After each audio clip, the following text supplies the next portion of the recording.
What is it that gives your life a sense of meaning and purpose?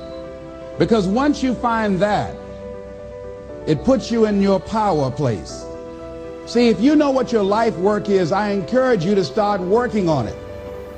If you can't do it all at one time, do just a little bit of it.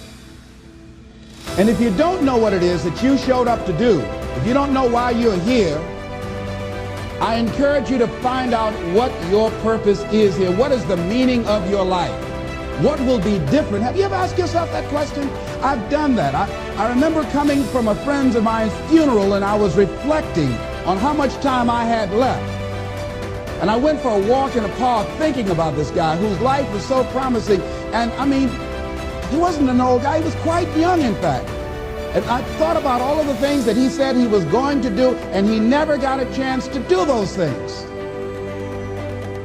And I started thinking about my own life and how much time I had left to do the things that I would like to do. And at that time, I wasn't sure what my life purpose was, what my life's work was. I wasn't sure about it at that time. And I thought about it quite a lot. I had some idea, but I wasn't convinced. That I don't think I felt worthy. I didn't believe that it could be me to do this kind of work that I'm doing right now. And I say to you that if you begin to take a conscious effort to find out what it is that you're supposed to do, I say that it can literally save your life. I said that it can literally save your life. 85% of the American public, according to recent studies, are going to jobs that they hate, working on jobs that do not challenge them. They get sick thinking about going. Because, see, when you go to a job and you already know how far you can go, you can already see that proverbial glass ceiling. See, when you're going someplace and you already know how much you're going to make, you already know how far you can go, you're in a dead-end position. It erodes your self-esteem. It lowers your sense of yourself. It creates an inner turmoil. It creates an emptiness in you. So I say that your life is worth finding what it is that you're supposed to do. And I'm not saying quit your job. I'm saying find it and do just a little bit of it. Just start working at it just a little bit, but do find out what your work is and hold on to it, and don't let your dream go. Don't let it go. See, and here's something else I want you to begin to look at. Why is it that most people don't pursue their dreams or don't do better than what they're doing if they're capable of doing it? I think that many of us don't go the next step because we don't know what to do yet. And I say that the reason that we don't even explore the possibility of what to do is because subconsciously we don't believe that it can happen for us, and we don't believe that we deserve it. So here's what I'm suggesting. How much time do you spend working on you? How much time do you spend every day working on your dream? In the last 90 days, how many books have you read? In the last year, what new skill or knowledge have you acquired? What kind of investment have you made in you?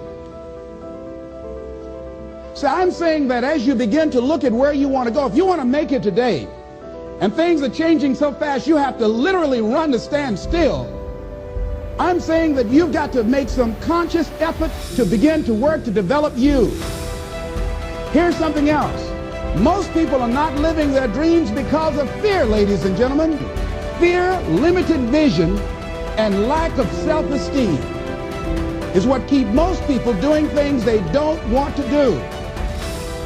The same reason that people stay in relationships where they're abused or they're unhappy or it's unfulfilling. They can't see themselves beyond that relationship. They can't see themselves enjoying life without that person. They think that this is all that they can do.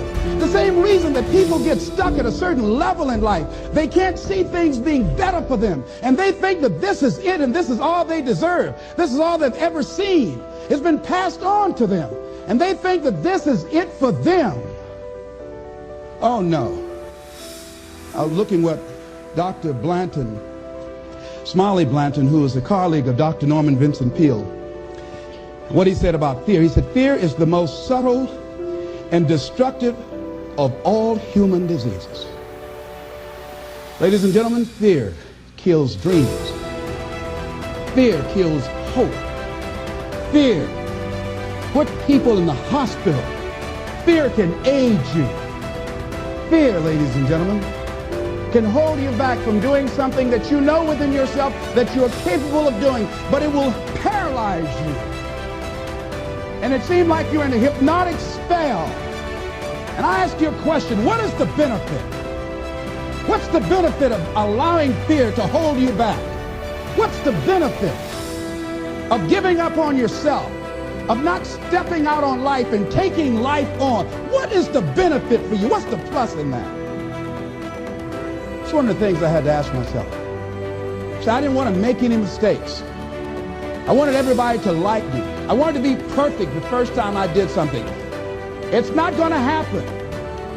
You're going to make some mistakes. You're going to hurt some folks' feelings. You're going to create some enemies whenever you decide that you want to begin to take life on. You've got to ask yourself, how long am I going to allow this to hold me back? I like what Zig Ziglar says. He said, fear is false evidence appearing real. That is an illusion that we create in our mind. It is a state of mind that can be changed. So let's look at how we can begin to take some steps to restructure that fear, to begin to expand our visions of ourselves, to begin to increase our self-esteem. Webster said that self-esteem means confidence and satisfaction in oneself. Look at your life right now. Whatever you've done up to this point in time, your life is working. Whatever you have produced, it came out of you as a result of the kind of person that you have become. It's a result of your choices. It's a result of your consciousness. Now you have to ask yourself, are you satisfied with what you have produced? Is this what you want? Would you like for things to be better than this? Do you believe that you deserve better than this? Or are you content? This is it. You don't have to do anything else. That you already resign yourself in life and say, well, I'm happy. I'm not starving like the people in Calcutta. Are you allowing yourself to get off the hook like that? Or do you believe somewhere in the back of your mind or in your heart that there's some other great work for you to do? There's something else that life has for you. And that's why you're here. How do we handle this fear factor? How do we increase our self-esteem? You have to begin to fortify yourself. How do we do that? I believe that you have to begin to consciously monitor your inner conversation and start talking to yourself. Start building yourself up. Sometimes the only good things you will hear about you are the things that you say to you. So I'm saying learn to be your own booster. Start building yourself up. Start encouraging yourself. Start saying, I can do this. I can make this happen. When I started thinking about becoming a speaker, I said, yes, I can do this. I can make this happen. When I start trying to convince myself I can be a businessman after flopping and failing and losing thousands of dollars and feeling stupid and dumb and having people take advantage of me because of what I didn't know. I had to talk to myself because people were saying to me that I was dumb. And somewhere in the back of my mind, I was saying, you're right. Look at what I've done. I had to say, no, Les. Hey, come on, man. Get yourself together.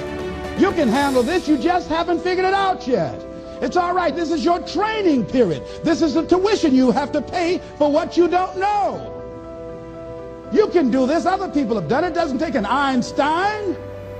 Get you some people that can teach you some stuff that you don't know. Get you some people that have done it successfully and learn from them. Take some seminars, workshops, read some books on how to manage a business. Change the way you see yourself and begin to tend to the personal details. Understand that nobody's going to take care of your business better than you.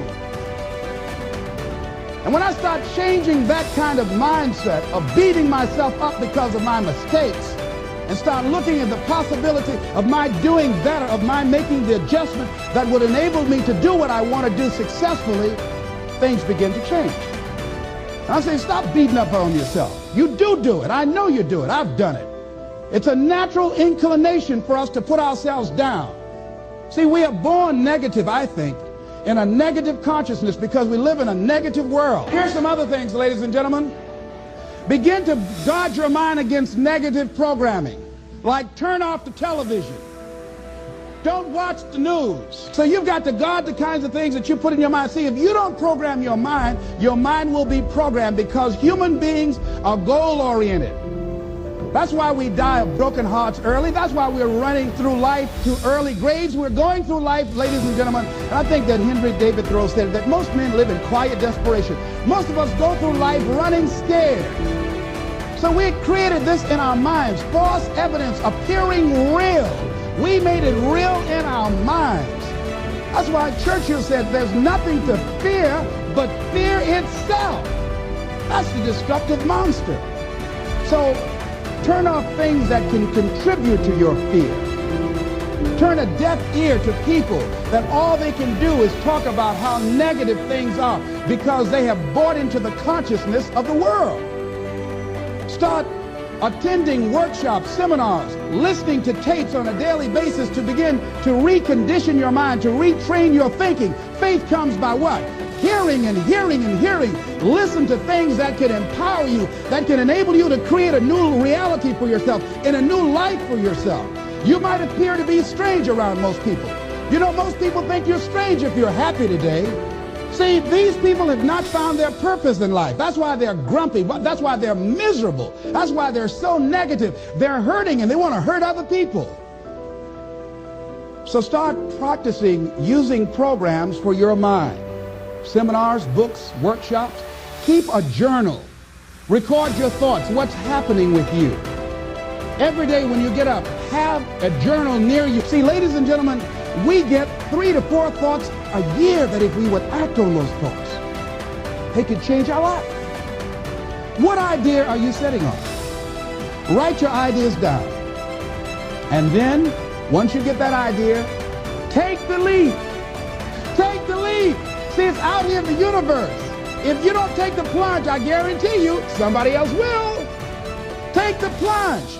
Go into action. And ladies and gentlemen, you will be surprised at how things will come together.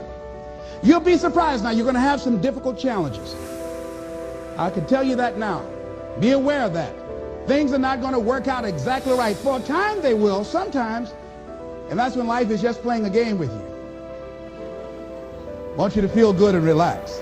But ladies and gentlemen, go into action with your dream. And don't avoid where the fights are. Get in the midst of the fight. Get knocked down so you can learn how to fight, so you can hold your position. See, most people don't get out in the arena of life because they don't want to fight. Most people don't get out there because they don't want to get knocked down. They don't want to be dropped to their knees. But see, you're going to be dropped whether you're on the field or whether or not you're sitting on the sidelines. You're going to be dropped. So at least get dropped for something. See, that's how most people are spectators in life. You don't want to be a spectator. You want to get out in the field where the action is. And you will be amazed. After the struggle, there will be a calm period and things will begin to click for you.